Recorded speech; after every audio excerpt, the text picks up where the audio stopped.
Hello students. स्वागत है आपका अपने चैनल कॉमर्स गुजी पर। और आज का वीडियो काफ़ी ज़्यादा इम्पोर्टेंट होने वाला है सभी के लिए, क्योंकि आज की वीडियो से करीब करीब मैं आपके 30 से 40 मार्क्स कवर करवाने वाला हूं। और वो भी जब अगर आपको कुछ नहीं आता है तो, ठीक है ना।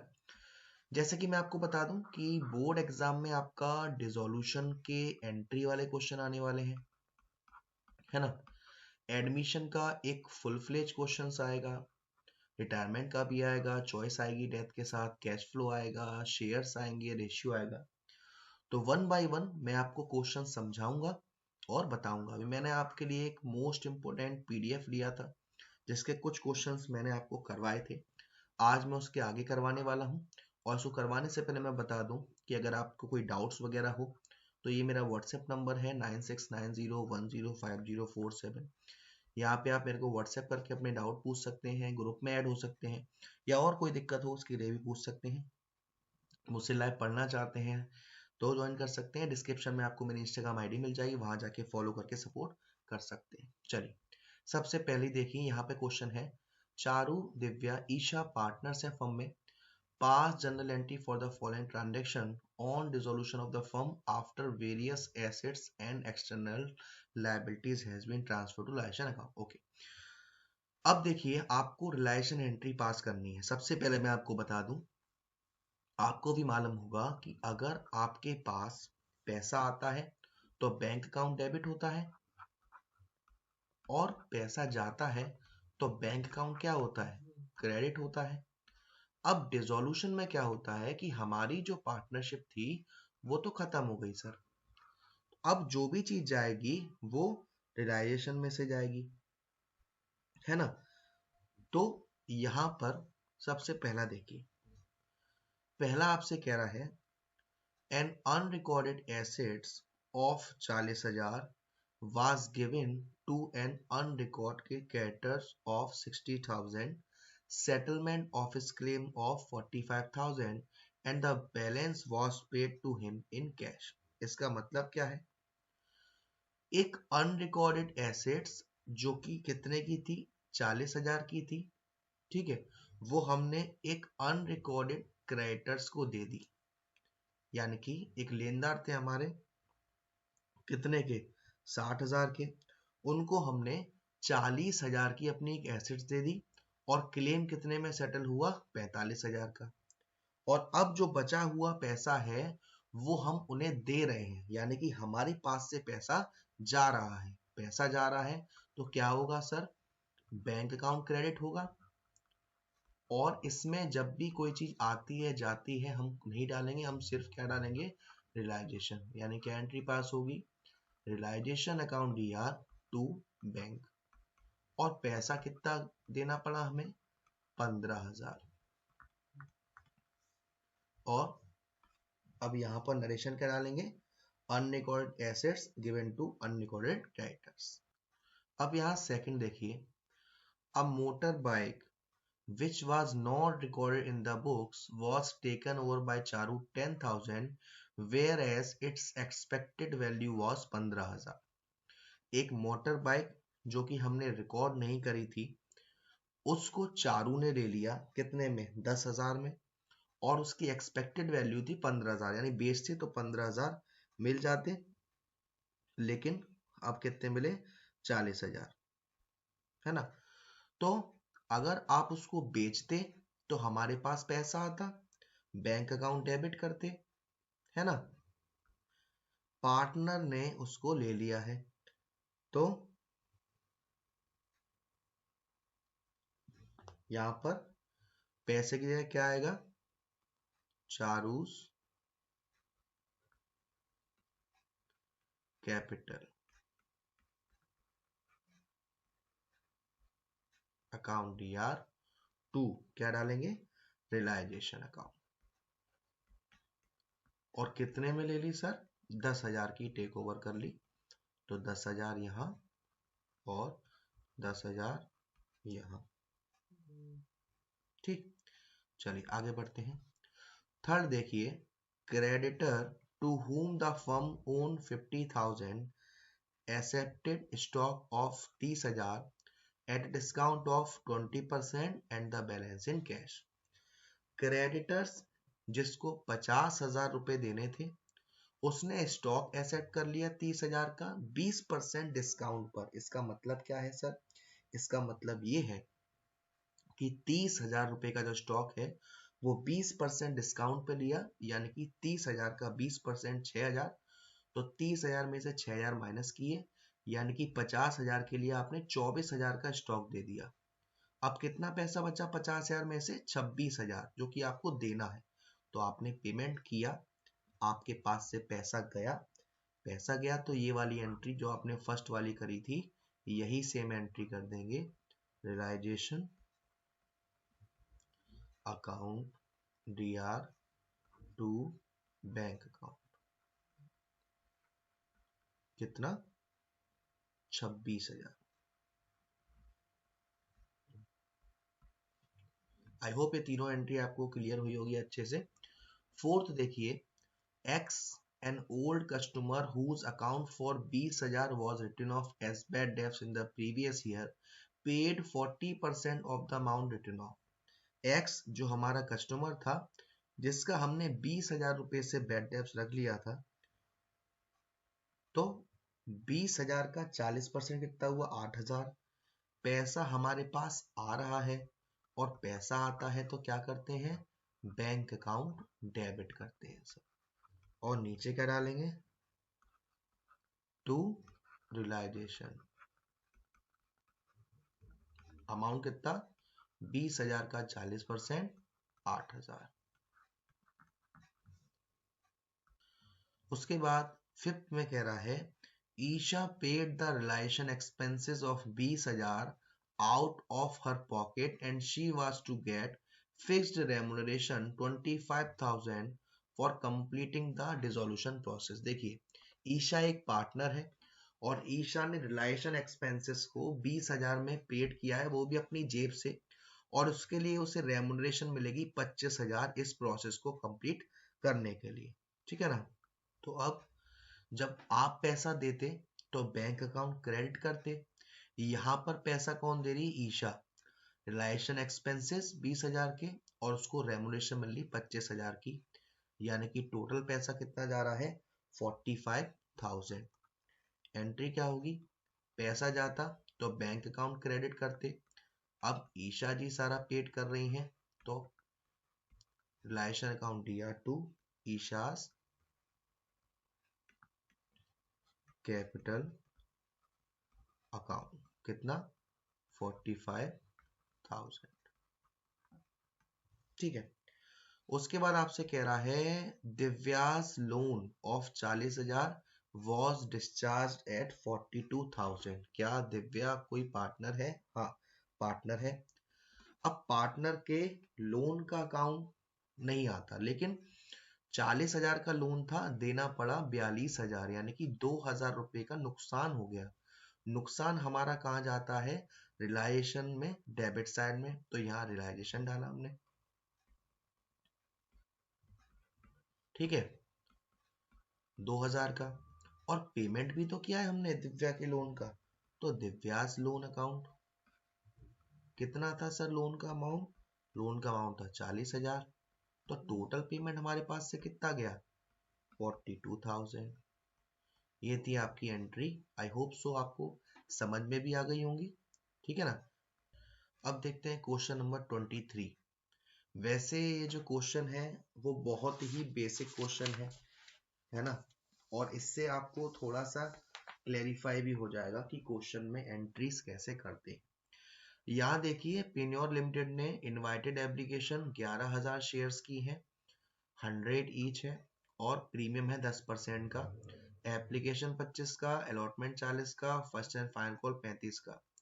एप्लीकेशन जो आई है वो 10,000 की आई, यानी कि कम की आई है, यानी कि अंडर सब्सक्रिप्शन वाला केस है, तो सारी की सारी एंट्री 10,000 से ही होगी।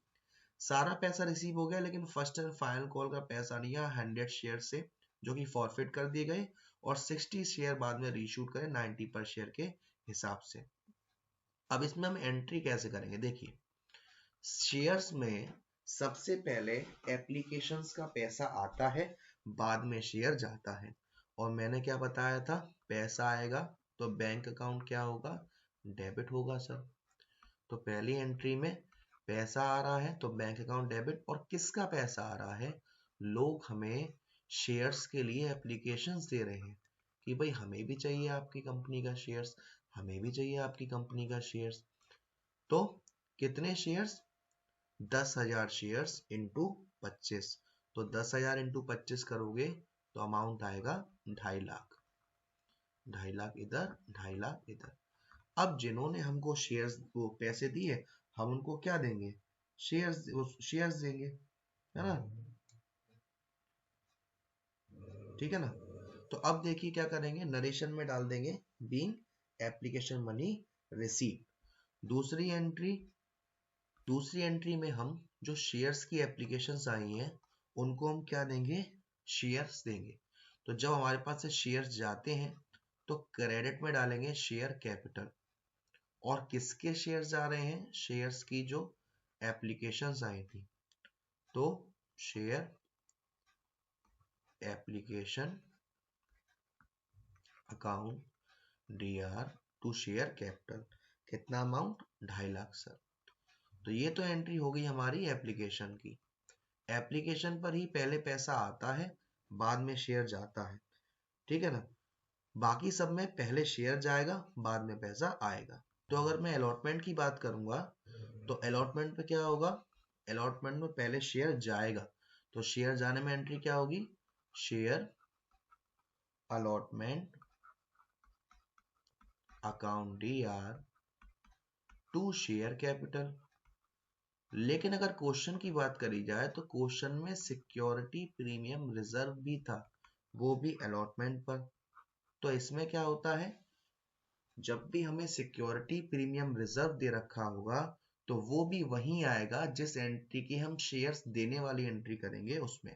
तो यानी कि यहाँ सी आर होगा टू सिक्योरिटीज प्रीमियम रिजर्व। अब बात आती है सर अमाउंट कैसे कैसे आएगा। देखो प्रीमियम था 10%, 100 का 10% यानी कि 10। तो 10,000 इंटू 10 प्रीमियम में आएगा, यानी कि पूरे 1 लाख रुपए। और 10,000 इंटू 40 यानी कि 4 लाख यहाँ आ जाएगा। और टोटल ऊपर यानी कि 4 लाख और एक 5 लाख यहाँ आ जाएगा। अब इसकी सेकंड वाली एंट्री क्या होगी, सेकंड वाली एंट्री हमारी पैसे आने की एंट्री होगी। तो पैसा आएगा bank account debit to share allotment account, ठीक है ना। तो कितना पैसा आना है सर, 5 लाख रुपए आना है। 5 लाख यहाँ, 5 लाख यहाँ, ठीक है ना। अब बात आई फर्स्ट एंड फाइनल कॉल की, और आपसे कह रहा है कि एक शेयर होल्डर जिसके पास 100 शेयर थे उसने फर्स्ट एंड फाइनल कॉल का पैसा नहीं दिया, यानी कि 10,000 शेयर्स में से 100 शेयर का पैसा नहीं आया, यानी कि 9,900 शेयर का पैसा आया आपके पास फर्स्ट एंड फाइनल कॉल पर। तो ऐसे में हम क्या करेंगे, ऐसे में फर्स्ट एंड फाइनल कॉल की पहली एंट्री क्या होगी, शेयर जाने की। तो एंट्री क्या होगी, share first call account DR to share capital. तो इसमें क्या होगी, इसमें होगी हमारी, कितने थे शेयर्स, 10,000 थे और 35 का ये था, तो यानी कि 3.5 लाख के शेयर्स हमारे पास से गए।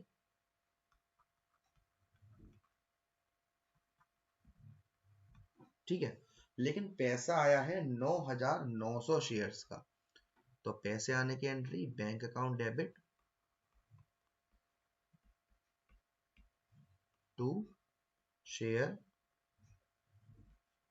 फर्स्ट कॉल या फाइनल कॉल दोनों आ जाएंगे अकाउंट। अब 9,900 इंटू 35 करोगे तो आएगा 3,46,500। ठीक है, तो इतना हो गया। अब आपसे कह रहा है कि जिनने यहाँ पे 100 शेयर्स का पैसा नहीं दिया, इनके शेयर फॉरफिटेड कर दिए गए, ठीक है, और फिर रीइश्यूड हुए 60 के हिसाब से। तो फॉरफिचर में क्या होता है, जिन लोगों को हमने शेयर दिए थे उन लोगों ने हमारे शेयर्स का पैसा नहीं दिया, जिसकी वजह से हमने उनसे शेयर्स क्या ले लिए, वापस ले लिए। अब वापस ले लिए, तो जब हम शेयर्स दे रहे थे तो हमारे पास से शेयर्स क्या हो रहे थे, जा रहे थे। अब हम जब शेयर वापस ले रहे हैं तो क्या होगा, हमारे पास शेयर वापस आएंगे, और आएंगे तो इस चीज को हम क्या करेंगे सर, डेबिट करेंगे। Shares capital account DR2। किसका पैसा नहीं दिया था उसने, share first and final call का। और 2 शेयर फॉरफिचर में वो अमाउंट आएगा जिसका पेमेंट वो कर चुका है। तो 100 शेयर और इंटू 10, सॉरी 100 शेयर इंटू 100 करेंगे तो ये हो जाएगा 10,000 शेयर कैपिटल में। फर्स्ट एंड फाइनल कॉल पे कितने का पैसा नहीं दिया, 3500 रुपए नहीं दिए, बाकी जो बैलेंस है वो आ जाएगा यहाँ 6,500। अब आपसे क्वेश्चन में कह रहा है कि जो 100 शेयर्स थे उसमें से रीशूट करे हैं 60 शेयर्स। सारे के सारे रीशूट नहीं करे, कितने करे हैं, 60 शेयर्स को रीशूट किया है। तो इस केस में हम क्या करेंगे, और वो भी करा है डिस्काउंट पर 90 पर। तो अब हमारे पास वापस से पैसा आ रहा है, तो bank account DR2 share capital, shares का पैसा आ रहा है, लेकिन डिस्काउंट पे आ रहा है। तो जब भी डिस्काउंट आता है तो हम डेबिट में शेयर फॉरफिचर डाल देते हैं, यहां शेयर फॉरफिचर। अमाउंट कैसे आएगा, 60 इंटू 100 करना था, यानी कि 6,000 आना था। 60 इंटू 90 के हिसाब से पैसा आया, तो बीच का जो 600 है वो क्या है, हमारा डिस्काउंट है। अब सर फॉरफिचर तो हमने किए थे 100 और रीशूड हो रहे हैं 60, तो यहाँ पर फॉर्मूला लगेगा कि क्या फॉर्मूला लगेगा सर, जो हमारा प्रॉफिट था शेयर फॉरफिचर पर ऊपर, नंबर ऑफ शेयर फॉरफिटेड नीचे, और नंबर ऑफ शेयर इशूड ऊपर। इसको सॉल्व करोगे तो ये आएगा 3,900, यानी कि ये अमाउंट 60 शेयर्स के हिसाब से कन्वर्ट हो गया 3,900, और 3,900 में से ये 600 माइनस किए तो कैपिटल रिजर्व में ट्रांसफर होगा 3,300। एंट्री होगी share forfeiture account DR2 share, sorry capital reserve account. अब हम करते हैं एक रिटायरमेंट का क्वेश्चन, क्योंकि रिवॉल्यूशन तो आप चाहे एडमिशन का क्वेश्चन आए या रिटायरमेंट का आपको बनाना ही पड़ेगा। बनाने से पहले मैं आपको समझा दूं, रिवॉल्यूशन अमाउंट जो अकाउंट होता है वो हमारा एक नॉमिनल नेचर का अकाउंट है। अब नॉमिनल का रूल क्या कहता था sir, debit all expenses and losses, credit all income and gains. जो भी हमारे खर्चे हैं, नुकसान है डेबिट साइड में, जो भी फायदा है इनकम है क्रेडिट साइड में। तो देखिए यहाँ पर हम एडजस्टमेंट पढ़ेंगे। पहली वाले एडजस्टमेंट का यहाँ पर रिवॉल्यूशन में कुछ नहीं होगा। दूसरी वाली एडजस्टमेंट कह रहा है land and building was found under valued bye 10% और stock is found over valued bye 20%। यानी कि यहाँ पर जो आपको ये लैंड एंड बिल्डिंग की वैल्यू दिख रही है, ये 10% कम दे रखी है किसी चीज का। यानी कि अगर ये 100% होता तो 10% कम है, तो ये किसी चीज का कितना परसेंट है, 90%। और हमें इसका कितना परसेंट निकालना है सर, 100% निकालना है। तो 100/90 कर देंगे, क्योंकि ये 10% कम है। सॉल्व करेंगे तो सॉल्व करके आएगा 5 लाख, यानी कि 5 लाख होनी चाहिए थी, है 4.5 लाख। तो 50,000 से हम क्या करेंगे, इसे बढ़ाएंगे, और 50,000 से बढ़ाएंगे तो ये हमारे लिए क्या है, एक फायदा दे रखा है। और फायदा है तो कहाँ आएगा, फायदा है तो ये हमारा आएगा CR साइड में। तो बाय लैंड एंड बिल्डिंग 50,000। ठीक है। नेक्स्ट, स्टॉक पाया गया ओवर वैल्यूड बाय 20%, यानी कि स्टॉक 20% से ज्यादा है। तो स्टॉक जो ये आपको 1,80,000 दे रखा है, ये किसी चीज का 20% ज्यादा है, यानी कि ये टोटल 120% है। हमें निकालना है 100%। तो 1,80,000 इंटू 100 डिवाइडेड बाई 120। तो ये सॉल्व करोगे तो ये आएगा 1.5 लाख, यानी कि 1.5 लाख होना चाहिए था। हमने दिखा रखा है 1,80,000, 30,000 ज्यादा दिखा रखा है। तो कम करेंगे, कम करेंगे तो हमारे लिए क्या है, घाटा है। और घाटा है तो कहाँ आएगा रिवॉल्यूशन में, डेबिट साइड में।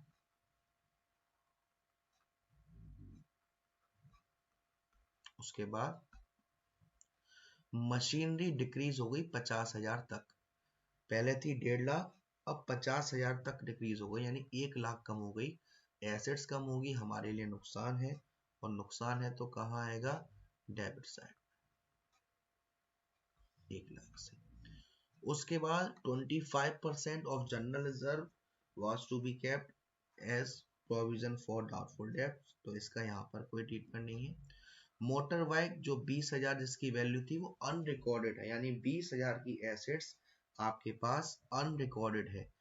अब अनरिकॉर्डेड है, 20,000 की एसेट अचानक से मिल गई तो हमको फायदा होगा। और फायदा होगा तो कहाँ डालेंगे, सीआर में, बाय मोटर बाइक 20,000। अब इसको सॉल्व करेंगे तो यहाँ का 1,30,000 है डेबिट साइड का, और सीआर साइड का है 70,000, यानी कि 60,000 का हमें क्या हो गया, लॉस हो गया। इस लॉस को हम पार्टनर्स में, एबीसी में, उनका रेशियो कितना है, 3:1 में बांट देंगे। तो ये हो जाएगा ए बी सी और 3:1, यानी कि 30,000, 20,000 और 10,000। ये हो जाएगा यहाँ पर 60,000। ठीक है ना। तो आज की वीडियो में इतना ही। अगली वीडियो में मैं आपको और इम्पोर्टेंट क्वेश्चंस, कंसेप्ट समझाऊंगा।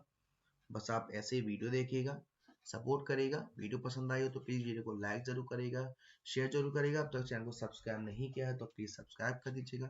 Thank you so much, love you all.